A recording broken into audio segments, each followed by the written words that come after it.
ஒரு குழந்தை அழுதுதான், பாலுக்கு அழுதுதான், யாரும் கொடுக்கலையா. பார்வதி பரமசிவன் இறங்கி வந்து பால் கொடுத்தாரான். ஜெகத்து ஊர்ல 100 குழந்தை அழுது, ஒரு பார்வதி வரலையே, பக்கத்து வீட்டு பார்வதியே வரலையே, பரலோக பார்வதி வர போறா. ஏன் தெரியுமா? பார்வதி வந்தா அழுது அவள் குழந்தை. இவாள் குழந்தை அழுது இருந்தா கத்தி கத்தி செத்து போயிருக்கும். அதுக்கு ஒரு கதை கட்டியிருக்கான் பாருங்க. நேற்று நானும் தலைவரும் ஒரு இசை விழாவுக்கு போயிருந்தோம். என்னன்னு தெரியாது.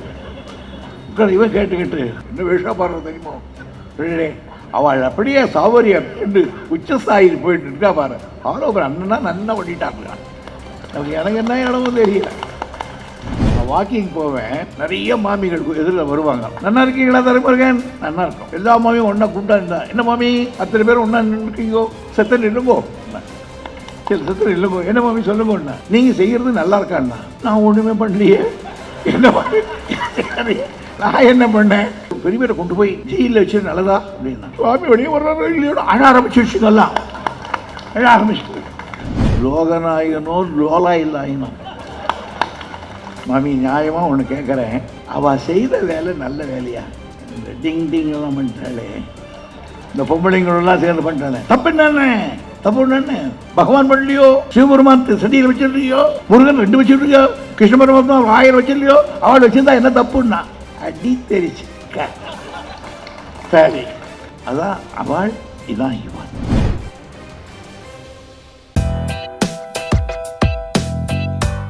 ஒரு குழந்தை அழுதுதான், பாலுக்கு அழுதுதான், யாரும் கொடுக்கலையா. பார்வதி பரமசிவன் இறங்கி வந்து பால் கொடுத்தாரான். ஜெகத்து ஊர்ல 100 குழந்தை அழுது, ஒரு பார்வதி வரலையே, பக்கத்து வீட்டு பார்வதியே வரலையே, ஃபாரின் நகர பார்வதி வர போறா, பரலோக பார்வதி வர போறா. ஏன் தெரியுமா? பார்வதி வந்தா அழுது அவள் குழந்தை. இவாள் குழந்தை அழுது இருந்தா கத்தி கத்தி செத்து போயிருக்கும். அவள் என்றதுனால காண்டே பறந்து கொண்டு வந்து அதே அவள் குழந்தை அழுதே பால் கொடுத்தான். அது பாடிச்சான் சின்ன வயசுல பாட்டம். அதுக்கு ஒரு கதை கட்டியிருக்கான் பாருங்க. எவ்வளவு நிலையிலிருந்து வந்திருக்கணும். நேற்று நானும் தலைவரும் அண்ணாமலை ஒரு இசை விழாவுக்கு போயிருந்தோம். நல்லா பேசினார். தமிழில் பாட்டு பாடுறதையே தமிழ்நாட்டு மேடையில் இழுக்குன்னு கருதலாம். தெலுங்கு கீர்த்தனை தான். ஜெகத என்னன்னு தெரியாது. இவன் கேட்டுக்கிட்டு என்ன விஷயம் பாடுறது தெரியுமோ, அவள் அப்படியே சௌகரியம் என்று உச்சஸ்தாயில் போயிட்டு இருக்கா பாரு. அவரும் அண்ணனா நன்னா பண்ணிட்டாங்க. எனக்கு என்ன இடமும் தெரியல. ஆமா, நமக்கு என்னன்னு தெரியல. ஆனால் அவள்னு அவ்வளோ இருக்கும். நான் வாக்கிங் போவேன், தேசக சொசைட்டியில் நிறைய மாமிகள் எதிரில் வருவாங்க. அவங்களும் வாக்கிங் போவாங்க, நம்மளும் போவோம். நல்லா இருக்கீங்களா தலைமுருகன்? நல்லா இருக்கும் போயிட்டாங்க. ஒரு நாள் எல்லா மாமியும் ஒன்றா கூப்பிட்டா, என்ன மாமி அத்தனை பேர் ஒன்றா நின்றுக்கீங்கோ, செத்தன் இல்லைங்கோ, சரி செத்தன் இல்லைங்கோ, என்ன மாமி சொல்லுங்கண்ணா, நீங்கள் செய்கிறது நல்லா இருக்காண்ணா. நான் ஒன்றுமே பண்ணலையே, என்ன பண்ண நான் என்ன பண்ணேன் அப்படின்னு. நீ பண்ணல, பெரிய பேரை கொண்டு போய் ஜெயிலில் வச்சு நல்லதா அப்படின்னா. இந்த காஞ்சி பெரியவாளை சொல்கிறியா சின்ன வேலை சொல்கிறேன்னா? பெரியவா செத்து போயிட்டான். அடுத்த இப்போ ஜெயிலில் இருக்கிற அவ்வளோ தேன்னு சொல்கிறேன்னா, அவரை கொண்டு போய் வைக்கிறோமா? லோகநாயகனோ லோகநாயகனோ லோலா இல்லாயினோ எனக்கு தெரியாது.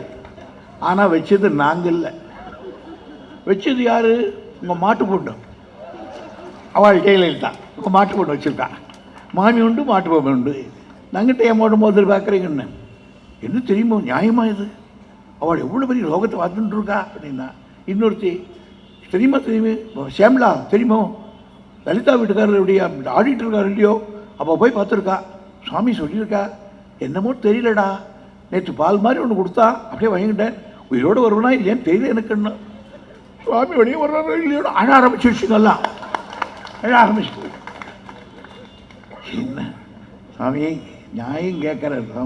மாமி நியாயமாக ஒன்று கேட்குறேன், அவள் செய்த வேலை நல்ல வேலையா? என்ன பண்ணிட்டான்னு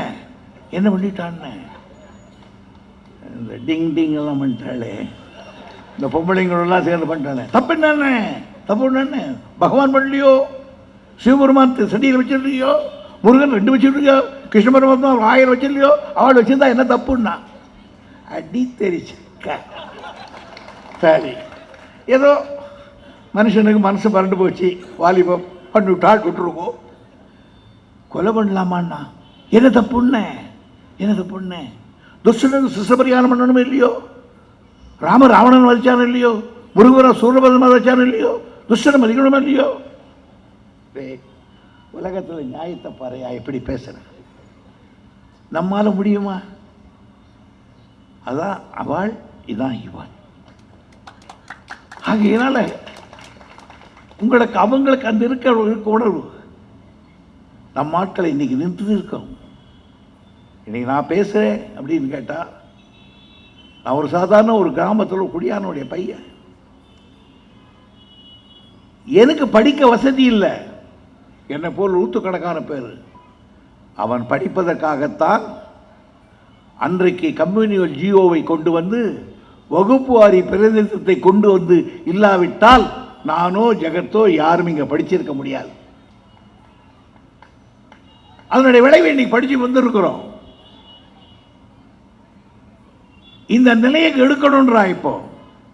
அதான் சொன்னேன், நான் சங்கீதத்தில் தளபதி பேசினார், ஒரு தமிழ் பாட்டு பாடினார். நானே இப்போ ஒரு போன நான் கச்சேரிக்கு, எல்லா கச்சேரிக்கும் போவேன். எனக்கு தமிழ் பாடலாம் கச்சேரி போவேன்.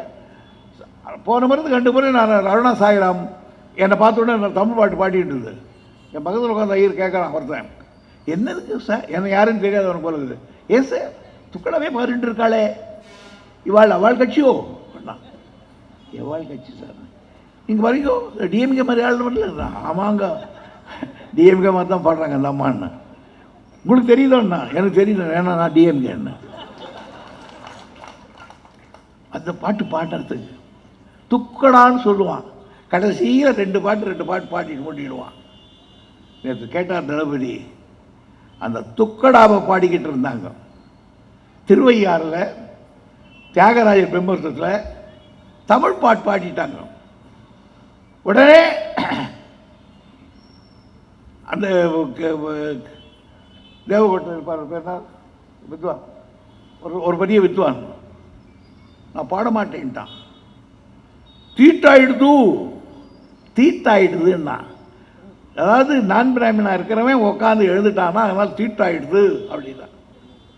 உடனே சாணி போட்டு 3 தரம் மொழிகி எடுத்து ஒரு புண்ணியாதானம் பண்ணிட்டு அதுக்கப்புறம் தான் அந்த ஸ்டேஜில் அவன் உட்காந்து பாடினான். ஆனால் இன்னைக்கு அந்த மேடையில் தவுல் வாசிக்க வைத்தவர் பெரியார் அவர்கள். நம்ம வந்த வழி தெரிய மாட்டேன்னுது பிள்ளைங்களுக்கு.